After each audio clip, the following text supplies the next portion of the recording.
ஒரு இட்லி வந்து 10 ரூபாய் வச்சா 40 பிளஸ் தண்ணி பாட்டிலோட 50 ரூபாய் ஆச்சுங்க. மீறி போனா 50 ரூபாய், காலையில 50, சாயந்தரம் 50, பொழுதோட 50, 150 ரூபாய் ஆச்சு. இதுவே நீங்க கணக்கு போட்டீங்கன்னா 100 நாளைக்கு என்ன ஆச்சுங்க? ஒரு 1.5 லட்சம் ரூபாய் தான் ஆச்சு இல்லைங்களா? அவ்வளவுதானே, 15,000 ஆச்சு 100 நாளைக்கு. அதே 1000 நாளைக்கு போனீங்கன்னா 1.5 லட்சம் ஆச்சு. 1.5 லட்சம் ரூபாய் சம்பாதிச்சு 1000 நாள் மக்களுக்காக உழைக்கலான்னு ஒரு எண்ணத்தை வைக்கணும். கரெக்டுங்களா? அதனால நம்ம என்னன்னா, நம்ம வயிற்றுக்காக வாழ்ற வாழ்க்கை ஒரு காலத்துல வாழ்ந்தோம். இன்னைக்கு என்னன்னா, மக்கள் சேவை நிறைய வேணுங்கிறது எதுக்கு தெரியுங்களா? இந்த சாப்பாடு புண்ணியங்கள்லாம் எதுக்காக நம்ம பண்றோம் அப்படின்னா, நீங்க யாரெல்லாம் சாப்பாடு போடுறீங்களோ அவங்களாம் நீங்க ராஜா. ராஜா நிறைய பாவம் பண்ணிட்டாருன்னு சொன்னாங்களே, அவர் ஊருக்கே சோறு போட்டாரு, அதுல தேவையை வச்சே இல்லையா? அவர் கோயில் கட்டி வச்சுட்டு போயிட்டாரு, எல்லாரும் போய் கும்பிடுறீங்க, புண்ணியத்தை வாங்கிட்டு வந்து குழந்தைகளுக்கு சேர்த்துறீங்க. அவர் ராஜாவா இருந்தா அவர்னால ஒரு பாவத்தை செய்ய வேண்டிய கட்டாயம் ஏன் வருதுன்னா, ஒரு ரவுடி இருப்பான், அவன் யாருக்கு கட்டுப்பட மாட்டான். அப்ப ராஜா வந்து அவரை சவுத்துல அடிக்க சொல்லுவாரு. சவுத்துல அடிச்சா பாவம் நம்ம நினைக்கிறோம், அவன் கட்டுப்படுத்த ஆகணுங்கிற விதி அவர் அந்த பதவியில இருக்கிறதுனால. அப்ப பாவத்தையும் செஞ்சாரு, அவரை பசிக்கும் போது குறை வச்சு சோழ நீங்க சொன்னாரு. அதனால ராஜா தானே இல்லையா? அப்ப நம்ம ராஜான்னா யாரெல்லாம் நம்ம சாப்பாடு போடுறோமோ, விழுந்து விழுந்து யாருக்கெல்லாம் சாப்பாடு கவனிக்கிறோமோ அவங்களுக்கு இன்னைக்கு சொல்றேன் பாருங்க, கடைசி காலத்துல ஒரு வகை சோறு போடுறக்காத ஆத்மாத்தமான ஒரு மனிதனாவது சாகும்போது இருக்காரு. நான் இப்ப சாப்பாடு போனது 30 ஆண்டு வரப்போகுது பக்கம். நான் என்னுடைய நோக்கம் எங்க வீட்டுக்காரமான சொன்னது தெரியுங்களா? ஒரு நாளைக்கு ஒரு ஜோதிடர் வீட்டுல போய் நான் சாப்பிட்டாலே என்னோட காலத்தை கழிச்சிருவேன். என்னோட காலம் எல்லாம் முடிஞ்சு 50-60 வயசுக்கு மேல ரிட்டையர்ட் ஜோசியத்துல. அதுக்கு மேல நான் என்னோட போறேன், அம்மா கிருஷ்ணகிரி அம்மா வீட்டுக்கு போனா ஒரு நேரம் சாப்பாடு கிடைக்கும், நம்ம ஐயா வீட்டுக்கு போனா ஒரு நேரம் சாப்பாடு கிடைக்கும். ஒரு 1000-2000 பேருக்கு நம்ம பழகி வச்சிருப்போம். எல்லா வீட்டுக்கும் போய் ஒரு நாள் நம்ம பாதம் பட்டு அவங்க ஆசீர்வாதம் பண்ணிட்டு ஒரு ரூபாய்க்கு சாப்பாடு வாங்கி சாப்பிட்டா, ஒருத்தர் நம்ம ஜோதிடம் இப்படி எல்லாம் ஒரு காலத்துல அவர்கிட்ட ஜாதகத்தை நம்ம எல்லாம் கேட்டோம், பார்த்தோம், நல்லா வாழ்ந்த மனுஷன் இன்னைக்கு நம்ம வீட்டுக்கு வராது, நம்ம கையில கொடுக்கணும், உங்களுடைய மனசு ஒரு புல் அடிக்கும், ஒரு சந்தோஷம் இருக்கும். நம்ம ஒரு ஆசீர்வாதம் பண்ணிட்டு இப்படியே காலத்தை கழிச்சிடலாம். கரெக்டுங்களா ஐயா? இப்படி எல்லாம் ஒரு காலத்துக்கு விஷயங்கள் சொல்லும். அதனாலதான் அண்ணா தானம். அதனால அன்னை தானம், அன்னை தானம், அன்னதானம்னு சோத்த சொன்னீங்க. அன்னை நம்மளை தானமா இந்த உலகத்துக்கு பெற்றுருச்சு. முதல்ல அன்னைக்கு தானத்துக்கு நன்றி சொல்லிட்டு அன்னதானம் போடுங்க. எப்படி? அம்மாங்களா? அம்மாவா? அம்மா வாங்கம்மா.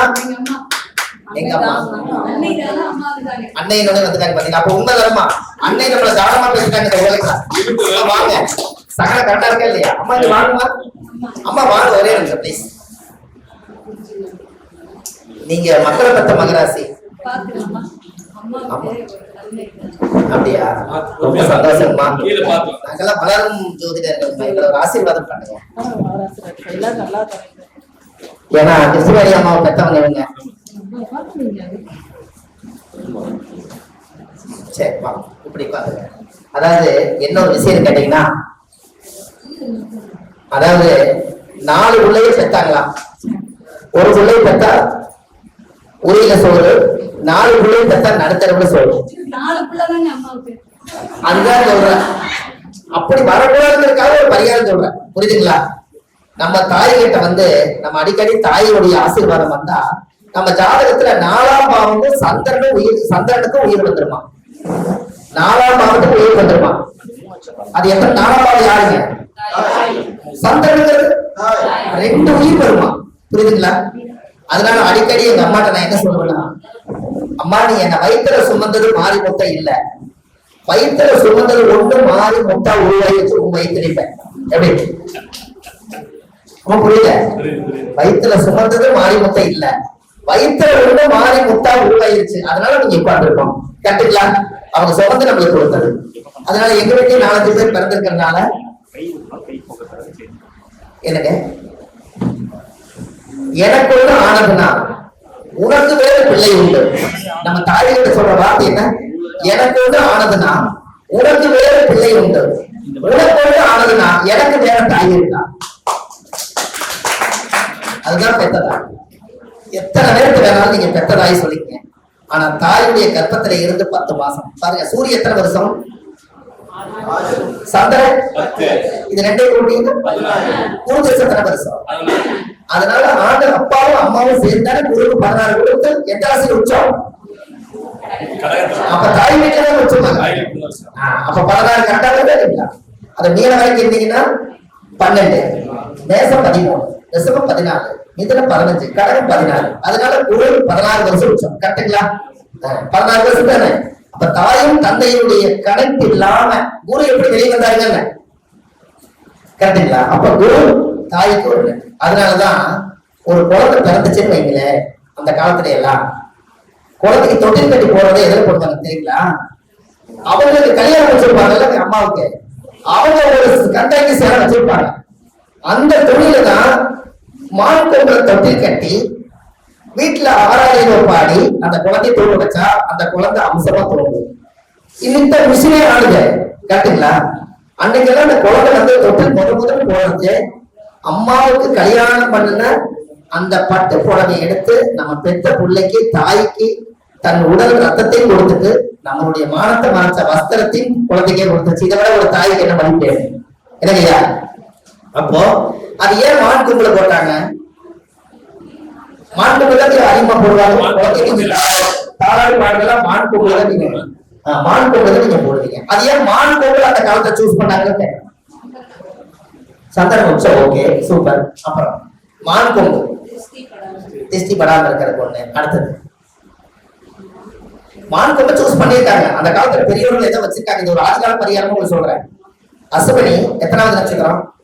பரணி, கிருத்திகை, ரோகிணி, மிருகசீரிசம். மிருகசீரிச நட்சத்திரம் மானா, அதனால 5. அதனால குழந்தைகள் மான் கொம்புல தொட்டில் போட்டிருக்காங்க. எப்படி? ஆமா, நீங்க கை தட்டிக்கும் போது எனக்கு நீங்க சுலபமா ரொம்ப தெரியுது. 5வது நட்சத்திரம் கெஞ்சினாலும் 5வது உள்ள கெஞ்சினாலும் கிடைக்காதுன்னு சொன்னீங்களே, அந்த 5வது நட்சத்திரம் கரெக்டா எண்ணி பாத்தீங்கன்னா மிருகசீரிச நட்சத்திரம் மான் தலை. அதனோட கொம்பை தன் குழந்தைக்கு மாட்டி சந்திரன் உச்சமா இருக்கிறதுனால அழகா பாட்டு பாடி தூங்க வச்சு, அது சுத்தமான வீரா இருக்கிறதுனால 6 பாட்டு வந்துச்சு. எப்படி வருதுங்களா? இதெல்லாம் அந்த காலத்துல நீங்க யோசிச்சு பாருங்க. இதெல்லாம் உண்மையான்னு சொல்லுங்க. அப்போ அந்த மான் கொம்பு உங்களுக்கு இன்னொன்னு தெரியுமா? மான் கொம்பு ஒரு வீட்டுல இருந்தால் மிருகசீரிச நட்சத்திரம் வேலை செய்யும். கரெக்டுங்களா? அந்த காலத்துல எல்லாம் யாரோ ஒருத்தரை புடிச்சு வேட்டையாடி மான் கொம்பு கொண்டு வருவாங்க. இந்த மான் கொம்பை குழந்தைக்கு என்னைக்கு நீங்க மான் கொம்புல அந்த குழந்தை தாளாட்டு பாடி ஆடி அதை வளர்த்தி வாழ பண்ணிட்டு, என்னைக்கு அந்த மான் கொம்பை இன்னொரு குழந்தை வந்துச்சுன்னு அடுத்த வீட்டு கொடுக்குறீங்களோ அன்னைக்கு அந்த யோகம் கூட போயிடும். ஏன் அப்படி சொல்லுங்க? ஆனா நீங்க என் சித்தப்பா வீடு தான் பெரியப்பா வீடு தான் கேட்டா கொடுத்துருக்கு, குழந்தையே இல்ல இருக்குதுன்னு. ஆனா அந்த குழந்தைக்கு ஆதாயத்துல தொங்கி தூராடி யோகத்தை வளர்த்துறது அத்தனை அந்த மான் கொம்பு தான் சாட்சி. அத்தனை அப்படியே கொடுத்துறேன். உங்களுக்கு தெரியுமா? 10 வருஷமா வாடகை வீட்டை கொடியிருப்பீங்க, போகும்போது சீமானை விட்டு போயிருப்பீங்க. கரெக்டா? அந்த சீமானை யாரு கையில் எடுத்து வைக்கிறாரோ அந்த மகாலட்சுமி அவங்க கிட்ட போயிடும். நம்ம என்ன நினைச்சுப்போம்? பழைய சீமாரு வாடகை வீட்டுக்கு போயிட்டு இன்னொரு வீடு புது வீடு புது சீமான் வாங்கிக்கணும்னு நினைச்சுப்பீங்க. அந்த மகாலட்சுமியை கூட்டி பெருக்கி எல்லாம் வச்சு அவ்வளவும் பண்ணி போய் கடைசி நீங்க விட்டுட்டு போறீங்க பாருங்க. ஒருத்தர் மகாலட்சுமி சீமாரை விட்டுட்டு போயிடுறீங்க, ஆனா புது சீமான் வாங்கி மறுபடியும் உருவாக்குறீங்க. அப்ப இதை விட்டுட்டு போய் அது யாரு கைக்கு கிடைக்குதோ அவருக்கு யோகம். எல்லாம் விட்டுட்டு போயிட்டாங்க. அந்த சீமான் ஒண்ணுதான் மிச்சம்பாங்க. நீங்க பழைய சீமானை தூக்கி பீரோல வைங்க, காசு டெய்லி வந்துட்டே இருக்கு. எப்படி? பழைய சீமாறு பீரோல பட்டுக்கூடவே பீரோல வைக்கிறீங்க, பழைய சீமாறு வைக்கிற கொஞ்சம் கஷ்டமா தான் இருக்குறீங்க. பழைய சீமாறு நீங்க பீரோவுக்குள்ள ஒரு அடிப்பாகத்துல எங்கேயாவது ஒரு இடத்துல அழகா வைங்க. உங்களுக்கு காசு எப்படி வருதுன்னு பாருங்க. மாலை நேரத்துல கதவை திறந்து வையி, மகாலட்சுமி வீட்டுக்குள்ள வருதுன்னு சொன்னாங்களே இல்லையா? என்னங்கம்மா? மாலை நேரத்துல கதவை திறந்து வை, விளக்கு போடு. மகாலட்சுமி எல்லா வீட்டுக்கும் வர நேரம் அரைச்சிருந்தா அந்த வீட்டுக்கு வராதுன்னு ஒரு ஐதீகம் உண்டு, முன்னோர்கள் சொன்னது. கரெக்டுங்களா? அப்ப அப்படி இருக்கும்போது அந்த மகாலட்சுமி கூட்டு குப்பையை பெருக்கி 6 மணிக்கு மேல போய் குப்பை மேட்ல போடக்கூடாதுன்னு ஒரு ஐதீகம் இருக்குது. அதனால என்ன பண்றாங்க? நம்ம காலையில நேரத்துல போடுறோம் இல்லைங்களா? அப்போ அந்த மகாலட்சுமி குப்பைய எல்லாத்தையும் கூட்டி பெருக்கி எல்லா பவரையும் வாங்குறது இந்த சீமாறு. கரெக்டுங்களா? இந்த சீமார அந்த மகாலட்சுமியா நீங்க பாவித்து நம்ம பீரோவுக்குள்ள பணம் வைக்கிற அறைக்குள்ளேயே கூச்சப்படாத ஒரு காயங்களை சுருட்டி சீமார நீங்க பாதுகாப்பு பண்ணிட்டா அன்னையில இருந்து மகாலட்சுமி உங்க வீட்டுல தங்கிருங்க. புரிஞ்சுங்களா? மகாலட்சுமி உங்க வீட்டுல தங்கிரு.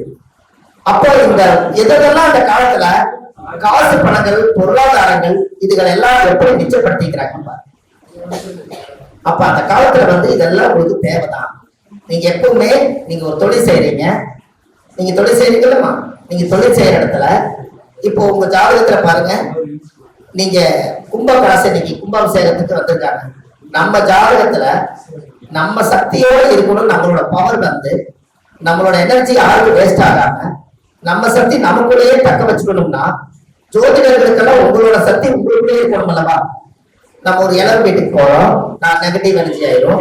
குழந்தை வந்து வீட்டுல போய் தண்ணி குடிக்கிறோம், இறந்த வீட்டுல போய் தண்ணி குடிக்கிறோம், வயசுக்கு வந்து வீட்டுல போய் தண்ணி குடிக்கிறோம். இதெல்லாம் தீட்டெல்லாம் உடம்புல போய் உள்ள குடல் வழியை நினைச்சு நம்ம பாசிட்டிவ் எனர்ஜி எல்லாம் வெளியே போய் நெகட்டிவ் எனர்ஜி உள்ள வந்து அதனால தீட்டோட சோறு ஆகாதுங்கிறாங்க.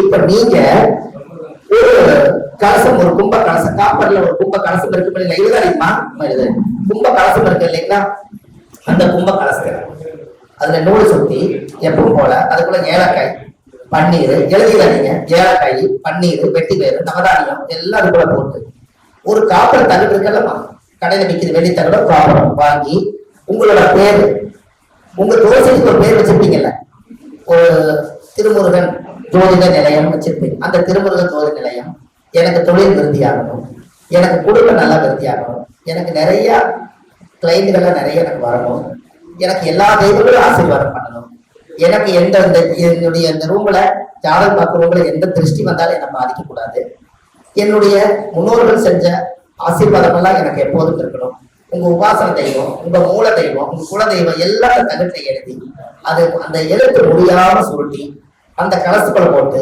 ஒரு மாதளை வச்சு ஒரு தேங்காய் வச்சு டெய்லி சக்தி கலசமா விளக்கேத்திட்டே வாங்க. 48 நாள் நீங்க விளக்கேத்துங்க, அந்த தகட்டுக்கு பவர் ஏறிடும். அந்த தீர்த்தத்தை எடுத்து நீங்க தொழிலும் தொலைச்சிட்டு நீங்களும் குளிங்க, ஜம்மு இருப்பீங்கல்ல சார். உங்க சக்தி இருக்குமா? யாருக்கோ நீங்க ஒரு பூஜை சொல்றீங்க, நீங்களே அவளை ரிஸ்க் எடுத்து பண்றீங்க, உங்களை நீங்க தக்க வச்சுக்கணும்ல. அப்ப 48 நாளைக்கு அந்த தெய்வத்தை நீங்க எல்லாம் சக்திகள் அப்படின்னு பெண்கள் சொல்றாங்க, பெண்களை சக்திகள்ங்கிறாங்க. அப்ப நம்ம வீட்டுல சக்தி கும்பம் இருக்கிறதா இருக்கக்கூடாதா?